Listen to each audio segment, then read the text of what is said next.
4 واقعات بیان کیے گئے، اصحاب کہف، نمبر 2 آدم علیہ السلام اور ابلیس کا واقعہ، نمبر 3 موسیٰ اور خضر علیہ السلام کا واقعہ، نمبر 4 سکندر ذوالقرنین علیہ السلام کا ذکر ہے۔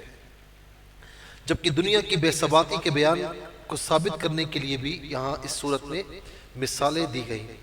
سب سے پہلے ہم چلتے ہیں جو اصحاب کہف کا واقعہ ہے، اس کو مختصراً آپ کی خدمت میں عرض کرتا ہوں۔ آیت نمبر 9 سے یہ واقعہ شروع ہو رہا ہے۔ ام حسبت ان اصحاب الکہف والرقیم کانوا من آیاتنا عجبا، قرآن نے اسے اپنی عجیب نشانی قرار دیا۔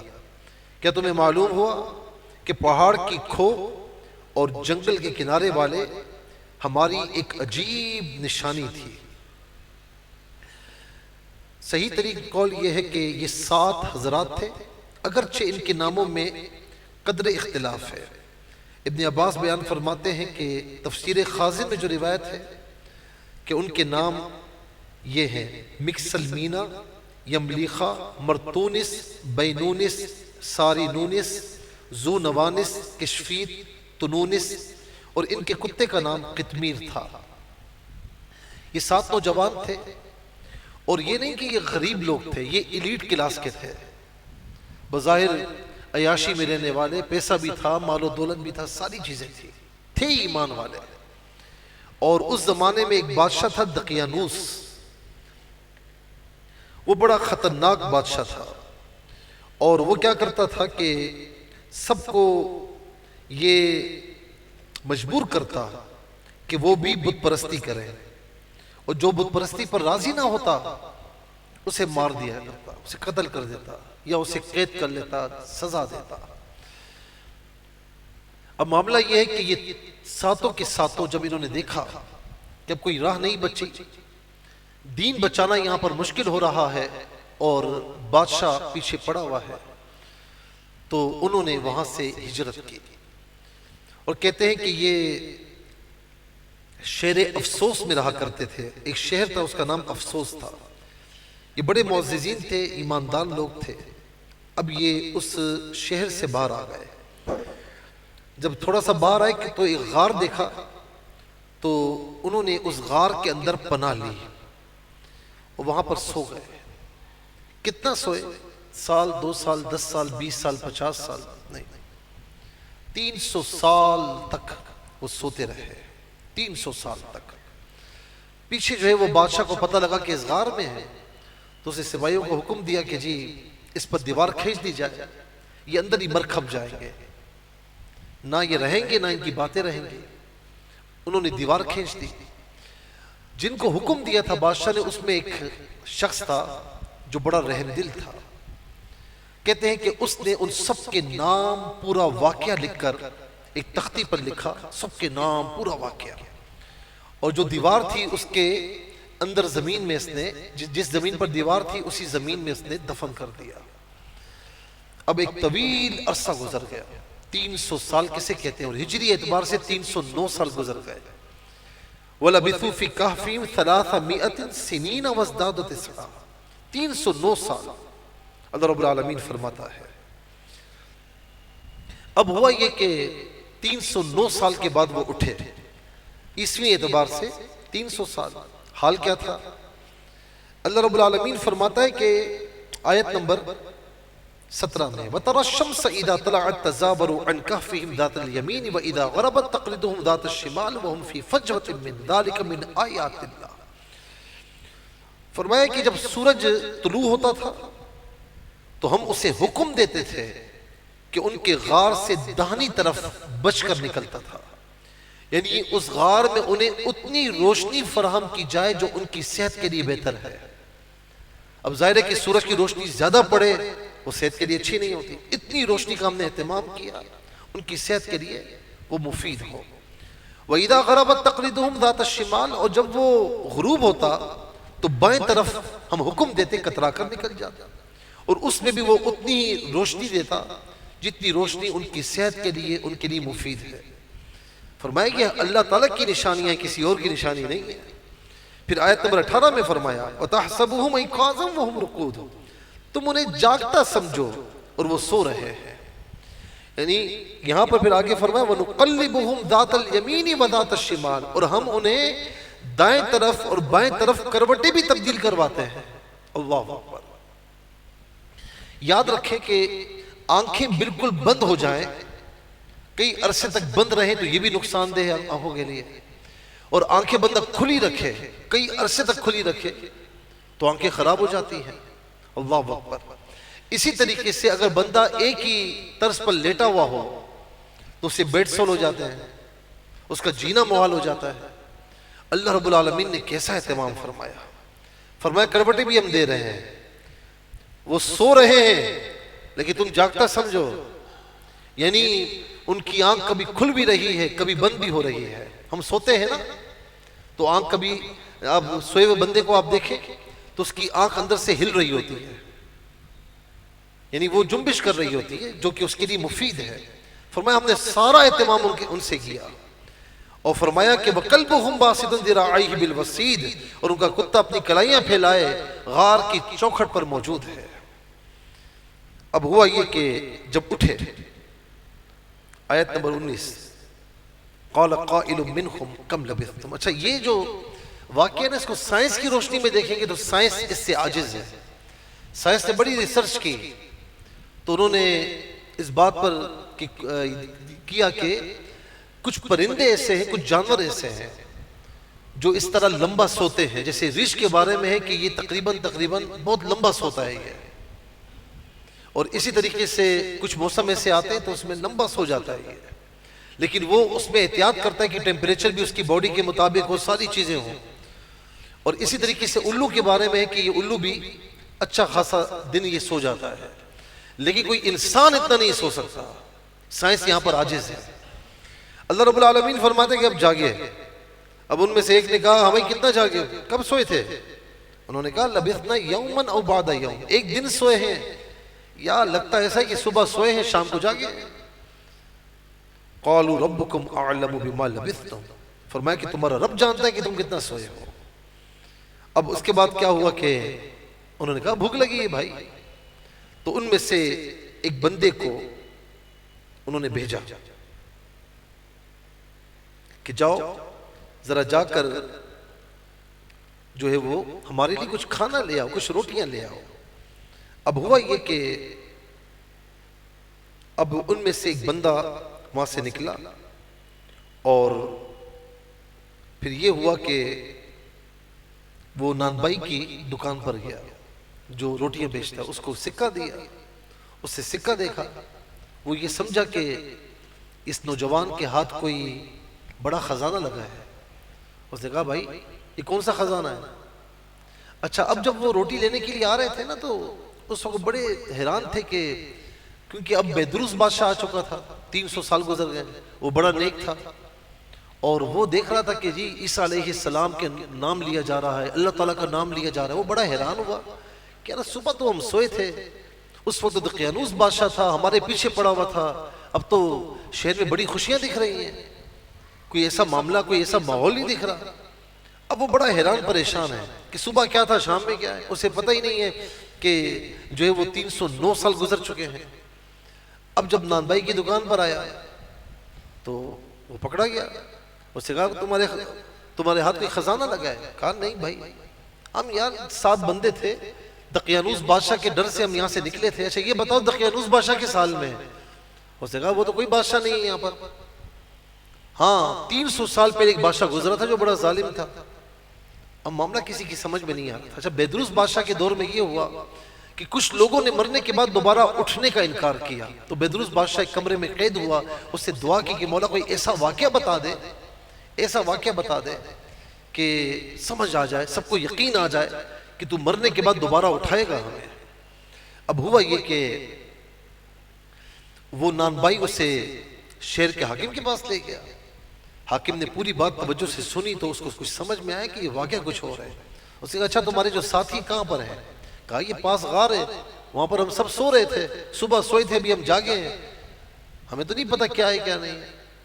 اب حاکم سمجھ گیا، حاکم بادشاہ بیدروس کے پاس لے کر گیا. اب سب کے سب اس غار کے کنارے پر پہنچے اب جب انہیں بہت زیادہ لوگوں کے قدموں کی آہٹ کی آواز آئی، وہ یہ سمجھے اصحاب کہف کے پکڑے گئے، دقیانوس بادشاہ نے پکڑ لیا ایسے اور اب ہمیں پکڑنے کے لیے آ رہا ہے۔ لیکن دیکھا تو بادشاہ دوسرا تھا۔ جب وہ آئے، سلام دعا ہوئی اور باقاعدہ اصحاب کہف ان سے اس بادشاہ کی ملاقات ہوئی، اور ملاقات کے بعد انہوں نے پورا واقعہ بتایا۔ بادشاہ نے اللہ تعالیٰ کا شکر ادا کیا، اور اس کی قوم کے جو کچھ افراد مرنے کے بعد دوبارہ اٹھنے کا انکار کر رہے تھے، وہ دوبارہ پلٹے اور ایمان میں داخل ہوئے، اور انہوں نے مرنے کے بعد دوبارہ اٹھنے کا عقیدہ اپنا لیا۔ اس کے بعد کچھ دیر ملاقات کے بعد اصحاب کہف نے اجازت چاہی اور دوبارہ اپنے غار میں تشریف لے گئے، اور وہاں پر انہوں نے آرام کرنا شروع کیا۔ پھر اس کے بعد بادشاہ نے کیا کیا کہ اس غار کے پاس ایک مسجد بنا دی۔ لَنَتَّخِذَنَّ عَلَيْهِمْ مَسْجِدًا، یہاں پر الفاظ ہیں آیت نمبر 21 میں، تو وہاں پر وہ ہر سال پھر آتے، اللہ تعالیٰ کا شکر ادا کرتے کہ اس دن یہ واقعہ ہوا تھا۔ اب اس میں ایک تو یہ ہے کہ اپنا ایمان بچانے کے لیے انہوں نے اپنا مال دولت سب کچھ چھوڑ چھاڑ کر وہاں سے ہجرت کی۔ آج ہم ایمان بچانا تو دور کی بات ہے، ایمان بیچنے کے لیے تیار ہو جاتے ہیں، جگہ جگہ ایمان بیچتے ہیں۔ الامان والحفیظ، اللہ تعالیٰ ہمارے حال پر رحم فرمائے۔ اور پھر آپ یہ دیکھیں کہ جب یہ وہاں چلے گئے غار میں ایمان بچانے کے لیے، تو اللہ تبارک و تعالیٰ نے کس طرح وقت کو شکست دی۔ 300 سال ان پر گزر گئے، 309 سال گزر گئے، ان کے جسم سلامت ہے۔ تو اس کا مطلب کیا ہوا کہ جو اللہ کی خاطر اپنا سب کچھ قربان کرنے کو تیار ہو جاتا ہے، اللہ تعالیٰ اس کی خاطر ہر ایک کو شکست دیتا ہے۔ پھر اللہ رب العالمین وقت کو بھی شکست دیتا ہے، اور پھر اللہ رب العالمین ان کی حفاظت کا انتظام فرماتا ہے۔ انہوں نے یہ دعا پڑھی تھی، ربنا آتنا من لدنک رحمتا وہیئ لنا من امرنا رشدا، آیت نمبر 10۔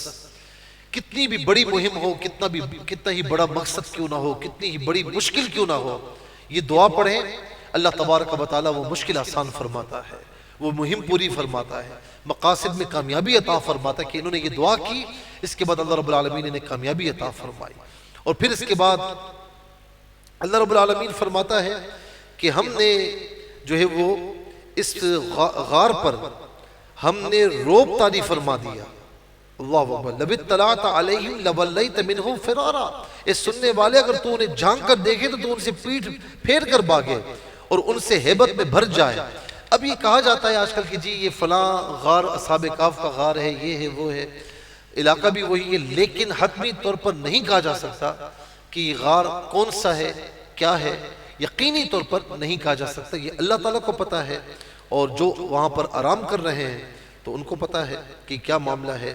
اللہ رب العالمین زیادہ بہتر جانتا ہے۔ تو بہرحال یہ ایک عجوبہ تھا، عجیب نشانی تھی اللہ رب العالمین کی، تو اللہ رب العالمین نے یہاں بیان فرمائی۔ اور آپ یہ دیکھیں کہ آج یہ اعتراض کیا جاتا ہے کہ اللہ کے اولیاء اپنی قبروں میں سالم کیسے رہتے ہیں، اور ان کے جسم کو جو ہے وہ زمین کیوں نہیں کھاتی، زمین تو ہر جسم کو کھاتی ہے۔ تو یاد رکھیں کہ یہ مثال ہمارے سامنے ہے کہ اصحاب کہف 300 سال تک اس غار میں تشریف فرما رہے، اللہ تبارک و تعالیٰ نے ان کے جسموں کو بالکل سلامت رکھا۔ کتنی آندیاں، کتنے طوفان آئے ہوں گے، کیا کچھ، کتنے زلزلے آئے ہوں گے، اللہ رب العالمین نے ان کو ویسے کے ویسے محفوظ رکھا۔ تو اسی لیے یہ مثال ہمارے سامنے ہے کہ اللہ والے اللہ سے قریب جو ہوتے ہیں، اللہ کے ولی ہوتے ہیں، اللہ تبارک و تعالیٰ ان کے لیے اہتمام فرماتا ہے کہ وہ زمین کے اندر بھی اپنے مزار پر انوار میں بھی صحیح اور سلامتی کے ساتھ موجود ہوتے ہیں، تشریف فرما ہوتے ہیں۔ پھر اس کے بعد آگے چل کر اللہ رب العالمین نے ایک اور واقعہ بیان فرمایا جو اپنی طرز کا بڑا عجیب و غریب واقعہ ہے، کہ موسیٰ علیہ السلام اور حضرت خضر علیہ السلام کا یہ شروع ہو رہا ہے آیت نمبر 60 سے۔ اب ہوا یہ کہ موسیٰ علیہ السلام نے ایک مرتبہ اللہ تعالیٰ کی بارگاہ میں عرض کی کہ یا الہ العالمین، کوئی بہت زیادہ علم والا بھی ہے؟ تو اللہ رب العالمین نے فرمایا کہ خضر ہے، حضرت خضر علیہ السلام۔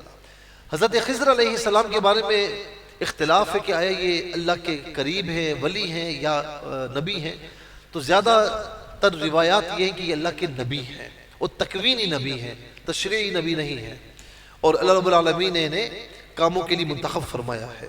ان کے پاس علم لدنی ہے۔ ایک ہوتا ہے علم کسبی، جس کو ہم حاصل کرتے ہیں، کوئی عالم بنتا ہے، کوئی کیا بنتا ہے، یہ علم کسبی ہوتا ہے۔ اور علم لدنی یہ ہوتا ہے کہ اللہ رب العالمین اپنی طرف سے عطا فرماتا ہے۔ یہ دعا کیا کریں کہ اللہ رب العالمین ہمیں علم لدنی عطا فرمائے، اپنی طرف سے علم عطا فرمائے۔ تو موسیٰ علیہ السلام نے یہ تمنا کی کہ مجھے ان سے ملاقات کرنی ہے، تو بتا دیا گیا کہ آپ اور آپ کے خادم یوشع بن نون جائیں گے، آپ کے پاس مچھلی ہوگی، اور مجمع البحرین میں دو دریاؤں کے ملنے کی جگہ جہاں یہ مچھلی غائب ہو جائے تو وہاں پر تمہاری خضر سے ملاقات ہو جائے گی۔ اب آیت نمبر 60 میں ہے کہ موسیٰ علیہ السلام اپنے خادم یوشع بن نون جو بھی وہ بھی بعد میں اللہ کے نبی ہوئے علیہ السلام، دونوں چل پڑے۔ اب جب دونوں کے دونوں مجمع البحرین پہنچے تو موسیٰ علیہ السلام نے آرام کیا، یوشع بن نون بھی آرام کرنے لگے، مچھلی ان کے ذہن سے نکل گئی۔ فَاتَّخَذَ سَبِيلَهُ فِي الْبَحْرِ سَرَبًا، مچھلی نے جگہ بنائی اور دریا میں گم ہو گئی۔ یہاں سے علماء یہ اخذ کرتے ہیں مچھلی مردہ تھی، بھنی ہوئی مچھلی تھی، یہاں پر آ کر زندہ کیسے ہو گئی؟ تو فرمایا کہ اس لیے کہ وہ مقام خضر تھا۔ خضر کا معنی ہے سرسبز اور شاداب، اس کو خضر بھی پڑھ سکتے ہیں، خضر بھی پڑھ سکتے ہیں، خضر بھی پڑھ سکتے ہیں۔ تو آپ جہاں پر تشریف فرما ہوتے وہ زمین ہری بھری ہو جاتی، سرسبز و شاداب ہو جاتی۔ تو یہ مقام خضر تھا، تو وہاں پر آ کر مچھلی زندہ ہو گئی۔ تو یہاں سے یہ مسئلہ اخذ کیا جاتا ہے کہ جن کے دل مردہ ہو چکے ہیں، جن کے دل گناہوں کی وجہ سے مردہ ہو چکے ہیں، وہ اگر چاہتے ہیں کہ ان کے دل کو اللہ رب العالمین جلا عطا فرمائے تو انہیں چاہیے کہ جن کے دل زندہ ہیں ان کی بارگاہ میں آ کر بیٹھیں، ان کی صحبت اختیار کریں۔ اللہ تبارک و تعالی مردہ دلوں کے دلوں کو بھی زندگی عطا فرمائے گا۔ اب یہاں پر جب دونوں کے دونوں جاگے اور آگے گئے تو آیت نمبر 62 قال لفتاه آتنا غدا، موسیٰ علیہ السلام نے فرمایا ناشتہ تو لے آؤ، کھانا تو لاؤ، بھوک لگی ہوئی ہے، تھکاوٹ لگی ہے۔ تو اب ان کو ہوش آیا یوشع بن نون کو، انہوں نے عرض کی کہ فَإِنِّي نَسِيتُ الْحُوتَ، وہ تو مچھلی مجھے بھول گئی۔ اللہ کے نبی بھول سے پاک ہے، حکمت کے تحت بھول طاری ہو گئی ان پر۔ تو موسیٰ علیہ السلام نے فرمایا کہ وہی مقام ہمارا مقام تھا کہ جہاں پر ہماری خضر سے ملاقات ہونی تھی۔ بہرحال وہ واپس پلٹے تو وہاں دیکھا کہ حضرت خضر علیہ السلام موجود تھے۔ فَوَجَدَ عَبْدًا مِنْ عِبَادِنَا، تو انہوں نے ہمارے بندوں میں سے ایک بندہ پایا، آتَيْنَاهُ رَحْمَةً مِنْ عِنْدِنَا وَعَلَّمْنَاهُ مِنْ لَدُنَّا عِلْمًا، ہم نے اسے اپنی طرف سے رحمت عطا فرمائی اور اپنی طرف سے علم لدنی عطا فرمایا۔ یہ وہ علم ہوتا ہے جو بندے کو بطریق الہام حاصل ہو۔ اب حدیث پاک میں ہے کہ سفید چادر میں لپٹا ہوا دیکھا، موسیٰ علیہ السلام نے سلام کیا، انہوں نے سلام کا جواب دیا اور اس کے بعد کہا کیا بنی اسرائیل کے موسیٰ ہیں؟ آپ نے فرمایا ہاں۔ تو انہوں نے کہا کہ میں آپ کے ساتھ رہنا چاہتا ہوں۔ تو خضر علیہ السلام نے فرمایا کہ آپ رہ نہیں سکتے، جن کاموں پر میں منتخب ہوں وہ کام آپ دیکھیں گے برداشت نہیں کر پائیں گے۔ تو موسیٰ علیہ السلام نے کہا کہ نہیں، میں ستجدنی انشاءاللہ صابرا، میں صبر کروں گا اور میں کسی معاملے میں آپ کی نافرمانی نہیں کروں گا۔ حالانکہ موسیٰ علیہ السلام خود نبی ہیں، لیکن یہاں پر چونکہ سیکھنے کے لیے آئے تو اب شاگرد اور استاد کا جو مرتبہ ہوتا ہے اس کو ملوث خاطر رکھ رہے ہیں کہ میں آپ کی نافرمانی نہیں کروں گا، کوئی سوال نہیں کروں گا۔ چلے دونوں ایک مقام پر پہنچے تو وہاں دریا پار جانا تھا، تو کشتی والوں نے پہچان لیا، حضرت خضر علیہ السلام کو بٹھا دیا۔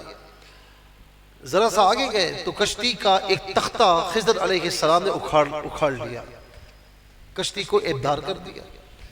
موسیٰ علیہ السلام نے دیکھا اب آپ تشریعی نبی ہیں، شریعت کے نبی ہیں، آپ سے برداشت نہیں ہوا۔ آپ نے فرمایا کہ یار یہ ایک تو انہوں نے ہمیں پہچان کر کوئی پیسہ نہیں لیا، ہمیں سوار کروایا اور آپ نے کشتی ایبدار کر دی۔ تو خضر علیہ السلام نے فرمایا کہ میں نے آپ سے کہا تھا نا آپ صبر نہیں کریں گے۔ بہرحال موسیٰ علیہ السلام نے پھر کہا چلے ٹھیک ہے، ابھی آپ معذرت پیش کی، آگے چلیے۔ آگے گئے تو ایک لڑکا کھیل رہا تھا، کچھ بچوں کے درمیان ایک لڑکا کھیل رہا تھا۔ تو موسیٰ علیہ السلام گئے اور خضر علیہ السلام گئے اور اسے قتل کر دیا۔ موسیٰ علیہ السلام بڑے حیران ہوئے کہ کیا بات ہو گئی، بغیر کسی وجہ کے مار دیا، برداشت نہیں ہوا۔ کہا پھر انہوں نے یاد دلایا کہ میں نے آپ سے کہا تھا کہ آپ صبر نہیں کریں گے۔ بہرحال پھر معذرت کی، کہا کہ اب اگر میں سوال کروں تو پھر آپ مجھے چھوڑ دیجئے گا۔ اب تیسرا واقعہ یہ ہوا کہ ایک جگہ پر گئے، گاؤں میں، دیہات میں، بستی میں، تو وہاں بھوک ان کو محسوس ہو رہی تھی، تو انہوں نے کہا بھئی ہمیں کھانا دیا جائے، تو انہوں نے میزبانی نہیں کی، مہمان نوازی نہیں کی۔ وہاں سے پلٹے تو ایک دیوار گر رہی تھی، خضر علیہ السلام نے اس دیوار کو بنا دیا۔ موسیٰ علیہ السلام نے صبر نہیں ہوا، پھر فرمانے لگے کہ کشتی والے نے پیسہ نہیں لیا اور آپ نے کشتی کو ابدار بنا دیا، انہوں نے مہمان نوازی نہیں کی اور آپ نے خامخواہ مفت میں دیوار بنا دی۔ تو انہوں نے پھر فرمایا کہ ھذا فراق بینی و بینک، اب یہاں سے میری اور آپ کی جدائی ہے، کیونکہ آپ صبر نہیں کر پائیں گے، اور جو جو واقعہ آپ نے دیکھا تو اس کی میں توجیہ آپ کے سامنے پیش کروں گا۔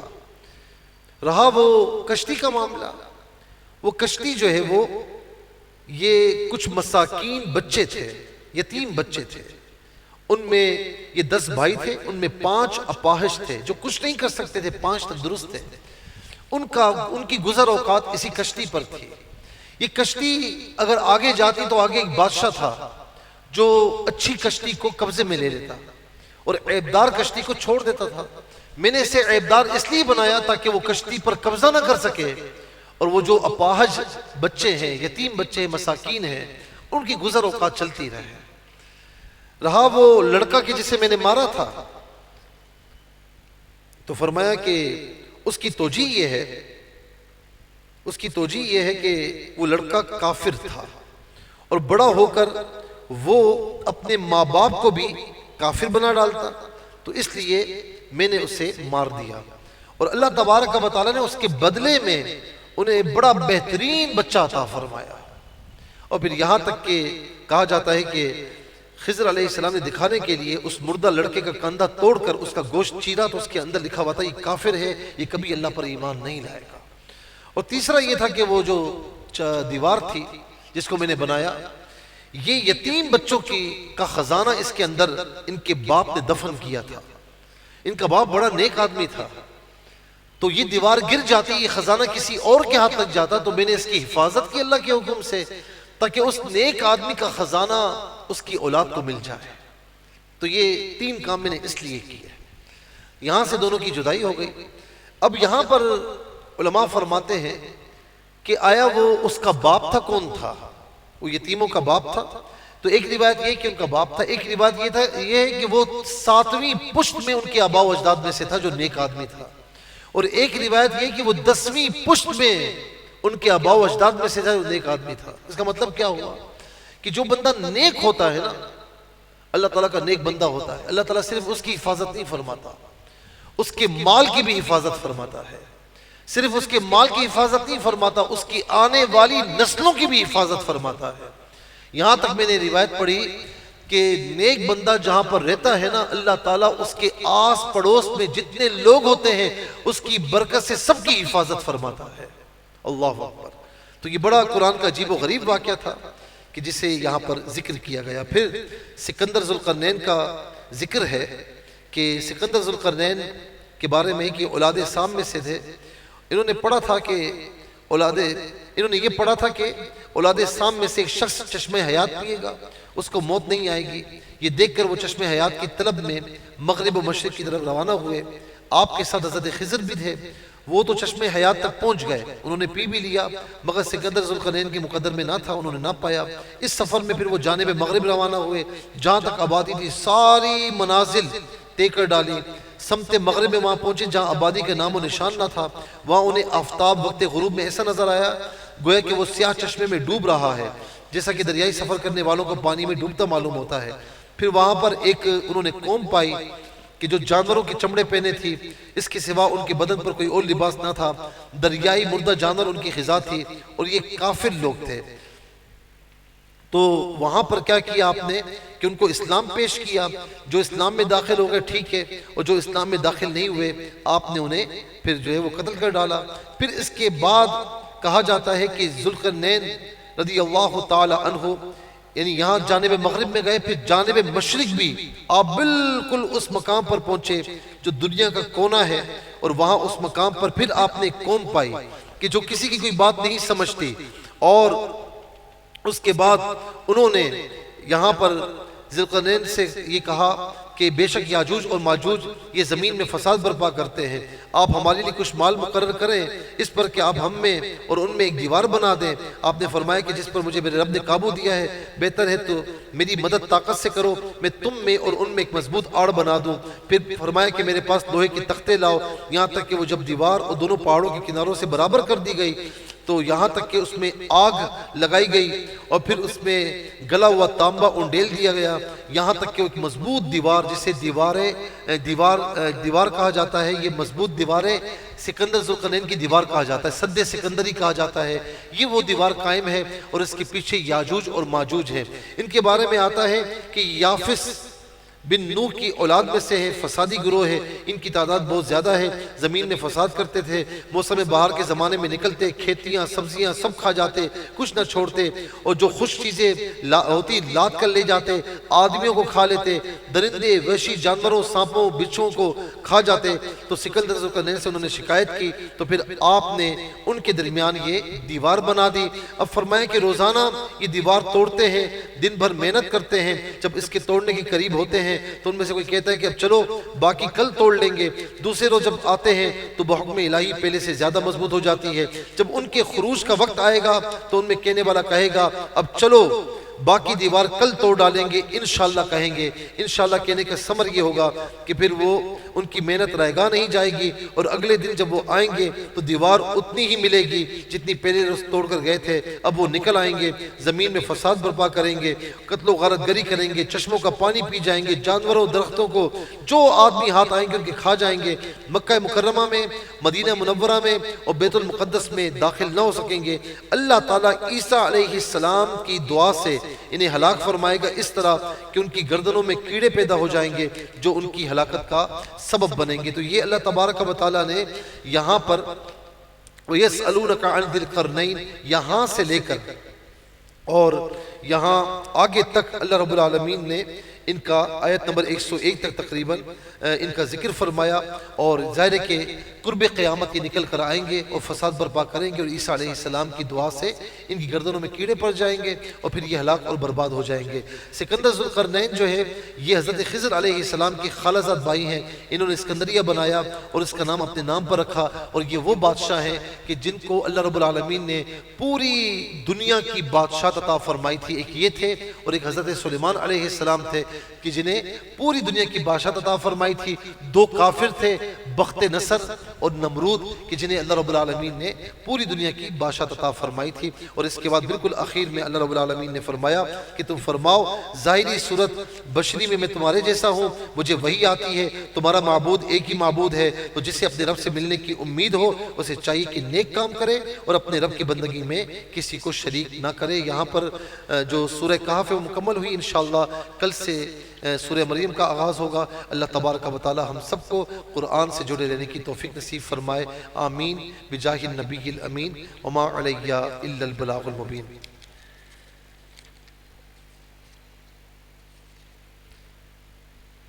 اب کچھ سوالات مختصراً شامل کر لیتے ہیں۔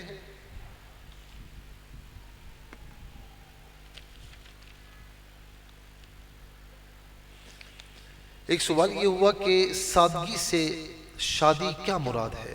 ممتاز صاحب نے جدہ سے یہ سوال پوچھا ہے۔ سادگی سے شادی یہ مراد ہے کہ مثال کے طور پر ہمارے یہاں جو رسومات ہیں وہ بہت زیادہ بڑھ چکی ہیں، اور شادی کو خامخواہ بہت زیادہ مہنگا کر دیا گیا ہے۔ آج آپ دیکھیں نا کہ کہیں پر بھی اگر کسی کی بیٹی کی شادی ہے تو جہیز، اچھا ہال، یہ وہ اور مختلف رسومات، لاکھوں تک خرچہ پہنچ جاتا ہے۔ تو بیٹی والے تو بیچارے پریشان رہتے ہیں کہ ہمارے ساتھ یہ ہوا کیا ہے۔ میں نے کئی ایسی بیٹیوں والے دیکھے کہ وہ بیچارے بیٹی پیدا ہوتی پریشان ہوتے ہیں کہ ہم کیا کریں گے، یہ بیٹی کو کس طرح بیائیں گے، کس طرح ان کا نکاح کریں گے۔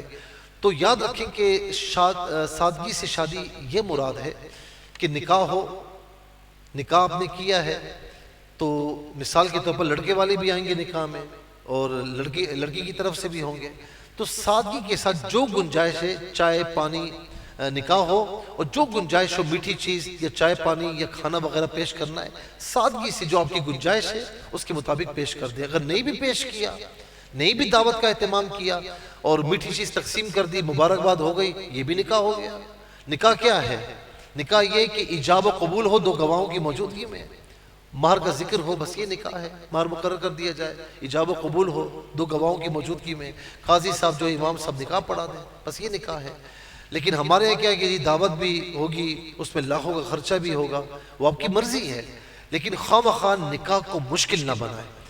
اور اس میں لڑکے والوں کی ذمہ داری یہ بنتی ہے کہ وہ خاص طور پر لڑکی والوں سے کہیں، چاہے جتنے امیر کیوں نہ ہو، کہ بھائی سادگی سے آپ کریں، ہم آئیں گے، ٹھیک ہے، اگر آپ کھانا کھلانا چاہتے ہیں تو سادگی سے جو کھانا وغیرہ آپ کے یہاں بنائے وہ آپ ہمیں کھلا دیں، یا چائے کا وقت ہے تو چائے پلا دیں، بس ختم۔ اسی طریقے سے لڑکے والوں نے ولیمہ کرنا ہے تو سارا خاندان جمع ہو جاتا ہے، ولیمہ ہوگا تو شہر میں ایسی جگہ پر ہوگا کہ لوگ دیکھتے رہ جائیں کہ بھائی میرے بیٹے کا ولیمہ ہوا ہے، اور 50 60 لاکھ کروڑوں روپے خرچ کر دیے جاتے ہیں۔ تو یاد رکھیں جو خرچ کرتا ہے اپنی استطاعت کے مطابق، میں اسے برا بلا نہیں کہتا، اگر وہ ریاکاری میں نہیں کر رہا، ریاکاری نہیں کر رہا، کسی کو دکھانے کے لیے نہیں کر رہا، یا سودی پیسے پر جو ہے وہ سود پر قرضہ لے کر نہیں کر رہا، تو میں اسے برا نہیں کہتا۔ لیکن آپ دکھاوے کے لیے، اگر دکھاوے کے لیے نہیں بھی کرتے لیکن آپ اتنا خرچہ کرتے تو غریب آدمی اپنے بچوں کی شادیاں کیسے کرے گا، مجھے بتائیں۔ تو لہٰذا اگر ولیمہ کرتے اولم ولو بشاۃ، حضور نبی کریم علیہ السلام کا فرمان ہے کہ ولیمہ کرو، چاہے ایک بکری کے ذریعے کیوں نہ ہو، بکرے کے ذریعے کیوں نہ ہو۔ تو آپ نے سادگی کے ساتھ لڑکے والے ولیمہ کرنا چاہتے ہیں تو جو کھانا وغیرہ ہے، کیا ضرورت ہے کہ 20 ڈشز ہوں، کیا ضرورت ہے کہ 30 ڈشز ہوں؟ بھئی اتنی ڈشز ہونی چاہیے کہ کسی اور کی شادی ایسی ہو ہی نہیں، تو اگلا بندہ آئے گا وہ کہے گا میں اس سے زیادہ کروں گا۔ تو لہٰذا اس چیز کو روکیے۔ لڑکے والے ولیمہ کرنا چاہتے ہیں، جو کھانے کے لیے حاضر ہے اچھے طریقے سے بنائیں، عزت و احترام سے کھلائیں، ولیمہ ہو جائے گا، ولیمہ اس میں بھی ہو جائے گا۔ تو میرے کہنے کا مقصد یہ کہ سادگی اختیار کریں، اور امیر لوگ جو ملینئر ہیں وہ اگر سادگی اختیار کریں گے نا تو غریب آدمی کو سادگی اختیار کرنے میں حرج نہیں ہوگا۔ کیونکہ غریب آدمی پکوڑے کھائے تو لوگ کہتے ہیں پیسہ نہیں ہے اس کے پاس، امیر آدمی کھائے تو کہتے ہیں کہ بھائی فیشن ہے۔ آپ نے دیکھا ہوگا غریب آدمی پھٹے ہوئے کپڑے پہن لے، پھٹی ہوئی پینٹ پہن لے تو کہتے ہیں پیسہ نہیں ہے اس کے پاس۔